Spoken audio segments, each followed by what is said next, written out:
Om Swastiastu. Pertama-tama, perkenalkan nama saya Niluh Putu Alituhayu dengan NIM 8590565571 dengan Prodi PGSD Keguruan S1 dengan UPBJJ Denpasar. Baik, simak video saya ya.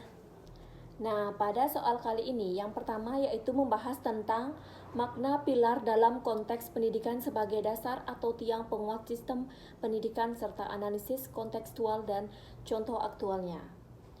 Ya, jadi menurut pemahaman saya, dalam konteks pendidikan, pilar pendidikan adalah prinsip dasar konsep utama atau fondasi struktural yang berfungsi sebagai penyangga, pengarah dan penguat seluruh sistem pendidikan agar dapat berjalan secara aktif, kokoh, dan berkelanjutan.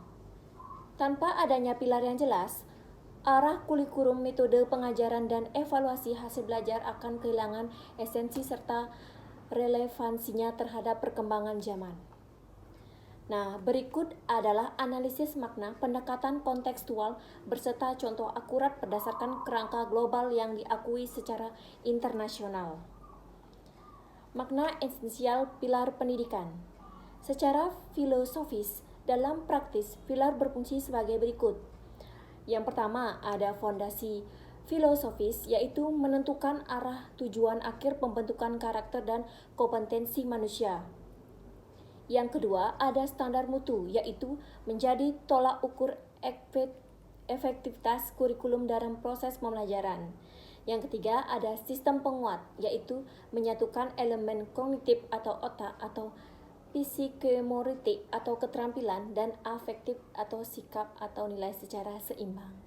Nah, jadi berikut adalah penjelasan mengenai 4 pilar pendidikan UNESCO, analisis kontekstual dan contohnya.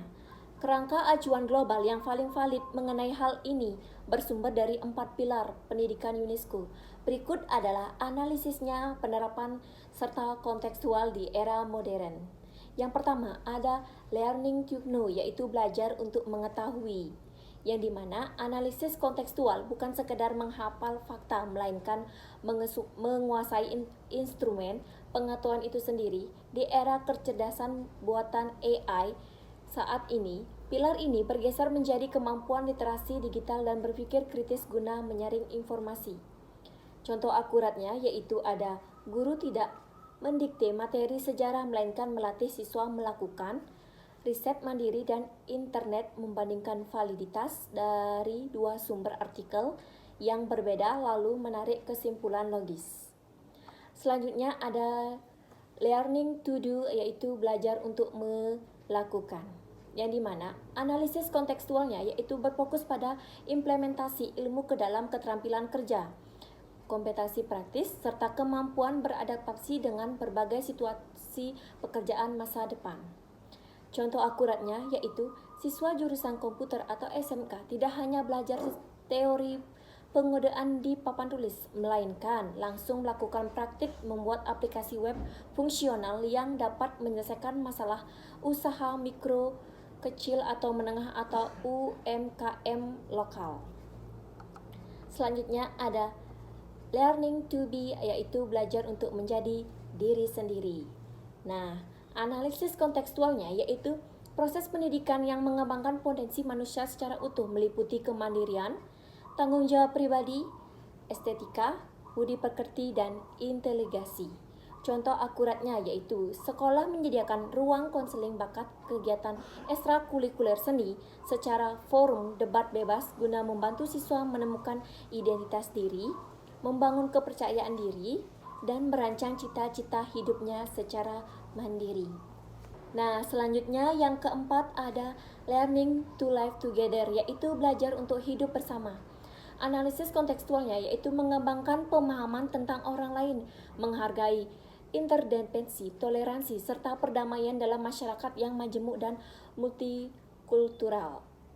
Contoh akuratnya yaitu pembelajaran berbasis proyek kelompok lintas latar belakang suku atau agama, seperti pada implementasi proyek penguatan profil pelajar Pancasila di Indonesia, di mana siswa harus berkolaborasi memecahkan masalah lingkungan di sekitar sekolah mereka.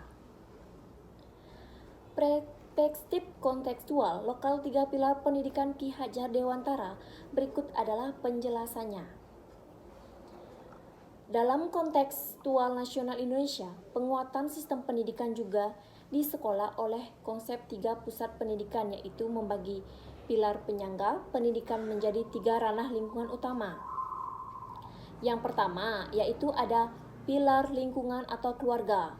Analisis kontekstualnya yaitu fondasi utama pembentuk moral, karakter awal, dan penanaman nilai budi pekerti anak. Selanjutnya, ada contoh akuratnya yaitu orang tua membiasakan anak jujur, menghormati orang tua, dan mendampingi waktu belajar di rumah. Yang kedua yaitu ada pilar lingkungan di sekolah, yang dimana analisis kontekstualnya yaitu fasilitator, pengetahuan akademis, keterampilan teknis, dan sosialisasi formal struktur.